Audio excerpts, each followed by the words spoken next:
Yeah, we're on number 5. Let's go. Yeah. Sorry? Yes.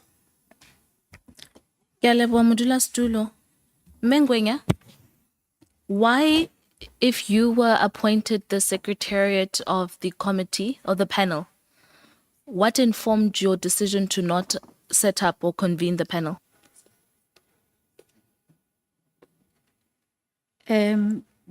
My contact or attempts to contact Advocate Tere Mutau was for him and I to sit and undertake some planning, an introduction, and agree on how the work was gonna unfold.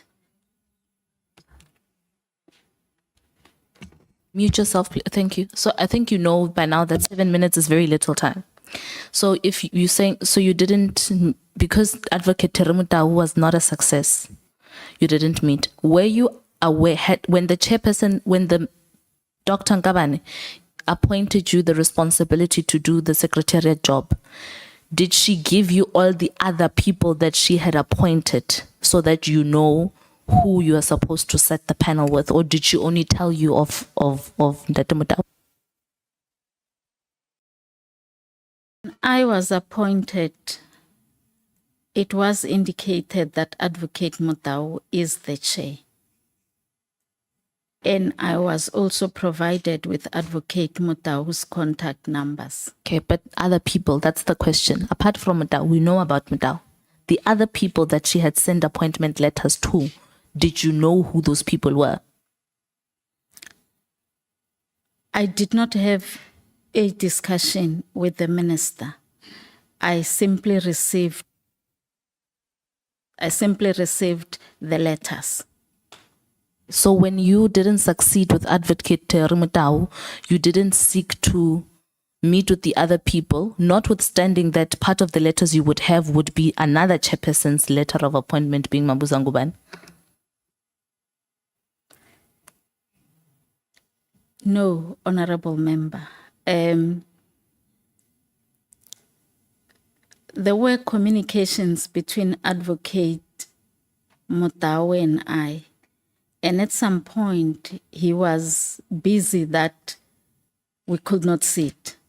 But I did not. You're not answering my questions. And I want to explain why. No. Here, let me guide you. The first primary question is, why did you not set up the meeting? We know that your attempts with Mutau were not successful. That's not a question, so I don't need you to reiterate that. But if you are in possession of all the other people that the minister has appointed, when you fail with Mutau, why did you not convene the rest? Where did you get the instruction to no longer proceed with the panel? There was no instruction to no longer proceed, but there was never a conclusion between the process I was embarking on with Advocate Mutau. So it never got to a point where he said he's no longer participating. It was just that the times were not aligned. And so by coincidence, you just left the process as is because you're like, I don't know where I am, and you did not consult anyone who did not give you any instruction. I think the process was then overtaken by events given the delay. DG, Sishi, you, on the meeting that we had on the 30th of May, I myself asked the department, including yourself, if anybody knew anything about this panel. You said you knew absolutely nothing about this panel. Now today you're sitting here saying that you have never been allergic from the onset of the idea of a panel justifying its work. That being said, is DDG Ngwenya lying when she says that yourself and Minister Nkabane together engaged her about the setup of this panel, resulting in a letter that appoints her for secretarial functions of the panel? I think consistently, each time I've been asked the question, I have indicated I've never been involved in the appointment of the panel. Secondly, the minister herself confirmed that I've never been involved in the setting of the panel. But all this other time, I'm still the DG, which means there are certain things that can happen. For example, the movement, because that's what she said, the movement of the function to the branch that she's responsible for. I'm going to pause you. Okay. I'm pausing you there because I've heard you. It's fine. So the confirmation is that she's not lying. You were aware because you're the DG and you're her line manager. There's no way movements to functions can happen without her. That's okay. Ndata Solan, I don't know if did the former minister consult you as her advisor in ministry before she signed the final appointment letters?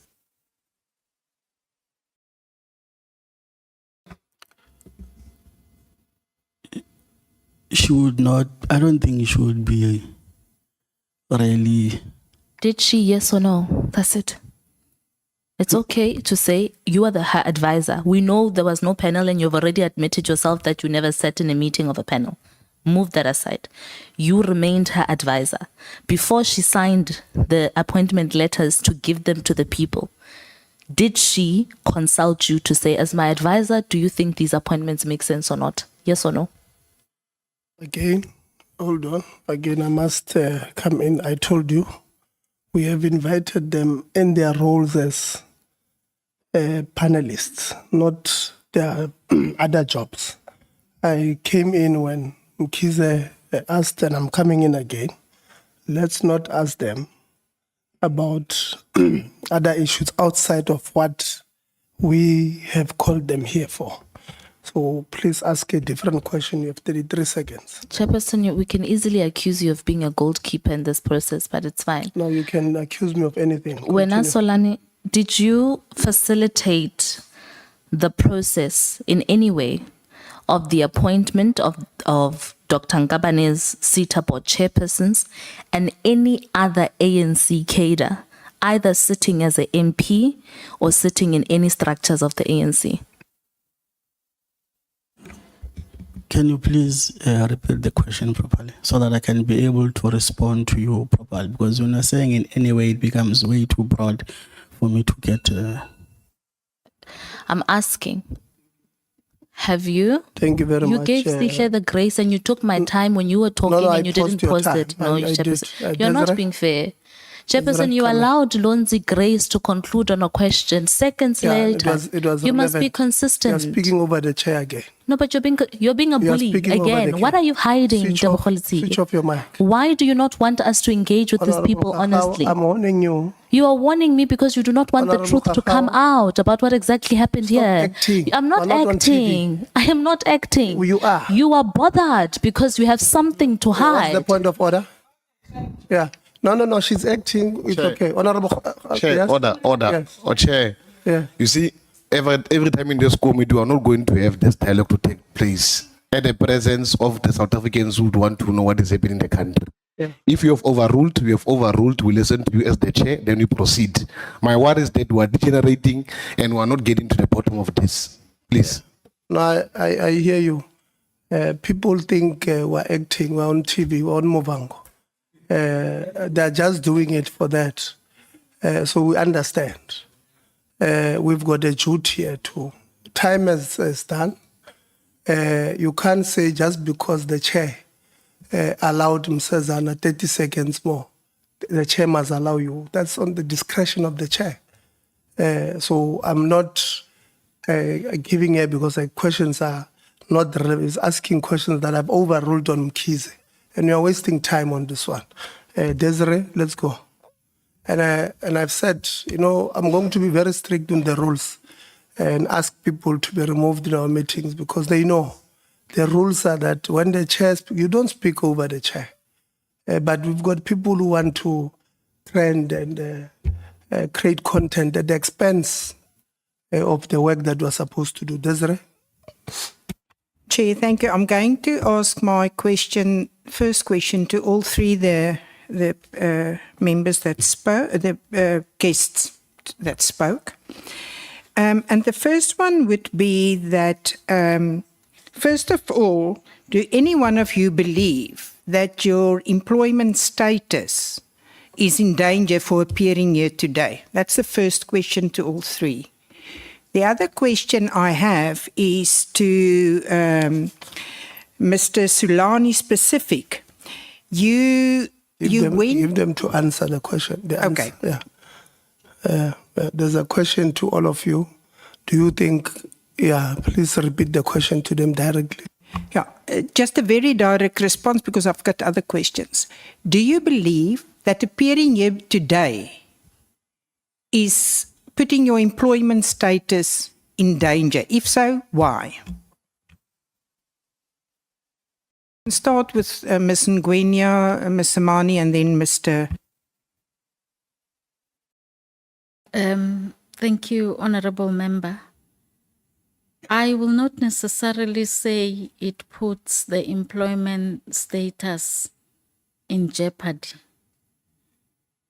But when you are a senior member of government, trust is central to the type of relationship that must exist. And somehow, the participation in this process may have fractured. That's enough. We have 7 minutes and we've got many questions to Ms. Samani. Thank you, Honorable Member. No, I don't believe me appearing here put jeopardy to my contract. Thank you. Mr. Sulani. I think, Honorable Member, I'm not quite convinced by any chance when you are accounting publicly, being called to Parliament, it would put any danger of employment. And by the way, the minister has been released yesterday, so I'm a political appointee, so I'm unemployed technically. So there's no danger. There can't be any danger on something I don't have. Okay, so, well, in your future endeavors, sir, can you please explain to us, you actually went with Mr. Luvo Makazi to Advocate Terry Matau to, I assume, to convince him to participate or be the chairperson. Who is Mr. Luvo Makazi and why did he go with you? What role was he playing in this whole panel thing? Thank you, Honorable Member, for that question. Let me start here. So Luvo Makasi is an admitted attorney that many years back was studying at UWC. I was also studying at UWC. And would happen to be in the same church denomination. The PAL branch is in the Eastern Cape. I don't want to be rude. I want to know why he went with you and why did you ask him in what capacity was he attending? I'm attempting to respond, Honorable Member. Taking a long dive. I don't want to hear the past. I want to know why he went. He's not working for the department, or was he? Okay. So when the decision to appoint Advocate Terry was taken, I would have needed someone that is in the legal fraternity because it was difficult to get hold of Advocate Terry because of his schedule. So the only reason that Mr. Makasi was there was to facilitate that first interaction with Advocate Terry because they are both in the legal fraternity. So when I asked around, you would have said, no, I've worked with Advocate Terry in the legal space before. So he was solo there to be able to facilitate an interaction. He's not a part of the department. He did not even partake on the conversation. It was only introductory. And again, the nature of that meeting was purely introductory. There was nothing sensitive, extensive spoken about. It was just to be able to add the name and the face so that I can be able to liaise with Advocate Terry and be able to communicate with him later because they are both in the legal fraternity. So, Chair, to you, sir, so there's no payment required because he was not acting in his professional capacity, yes or no? No, there was no payment. He would have been someone that knows Advocate And that's solo the responsibility that he had. My other question, Chairperson, through you, is that I would like to ask all three of the guests, did any of you, by any chance, because you all responded in a way to say you were there in your already employed capacity when you were asked, received these letters, did any of you received emails prior to any of these meetings where you were summoned to attend, received any emails from the DG or any other official or office in this department not to attend, to protect your boss, and that the PC run by this chair, let's say, was postponed and not taking place? Yes or no?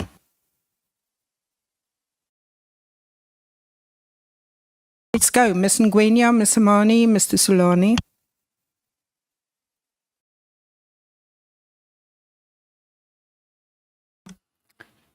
No, there was no instruction not to attend.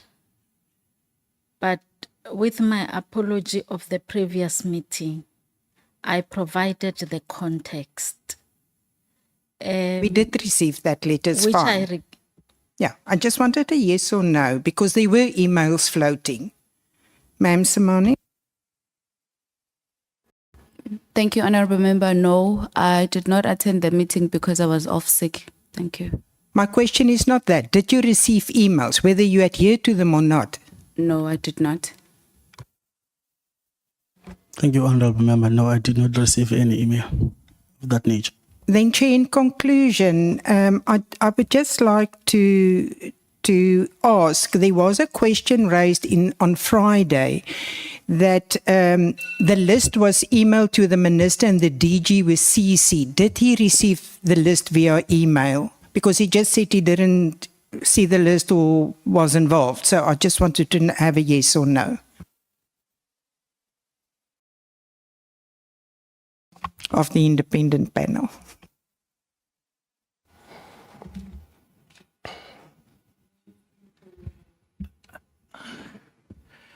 Okay. I never saw that list. I've never received any email. I never even knew who would eventually be in that list. I accepted the fact that the law doesn't allow me to appoint board chairs. And if I were to be part of any panel, it would be at the discretion of the accounting authority. But if I was not part of it, I accepted that because I knew that at some point when the panel has been appointed or when the chairpersons are appointed, then I will come. See, there's one thing in the law that is a problem. I sign SLAs with chairpersons, but I don't appoint them. So when they perform their duties, they don't see a need to account to me because I'm not there. I've never appointed them. And I think that's what we're trying to fix in the amendments to the legislation. Whether I liked it or not, I would not be part of the appointment of this panel or be part of the processes that are there unless I'm asked to do so. And in this case, I was never asked, and because I was never asked to do so, but I was aware that processes are moving, because the accounting authorities whose task it is by law to do so was handling the matters. So I think, Honourable Member, I tried to. Yeah. No, you tried. You tried. And you are saying that that's what you are trying to do with the legislation. And that's why you and I are fighting about your submissions to the committee on the legislative parts. I've told you even when you submitted the APPs that the APPs are not, they suggest you are not urgent enough or you're not in a hurry to help us to conclude on the matter. I've raised my issues with the Skills Development Act itself, the CT Act, and Higher Education Act, and on your APPs, I picked it up. Remember, I raised it with you guys to say you can't want us to conclude the process at the end of the financial year in 2028, because that's what your APP in a medium term suggests, which Fully I don't agreed. think is not going to help us. So we have agreed now that you have this opportunity in September to relook into the issue of the APP. Will do better in terms of what we want to achieve with the acts. Agreed. Thank you.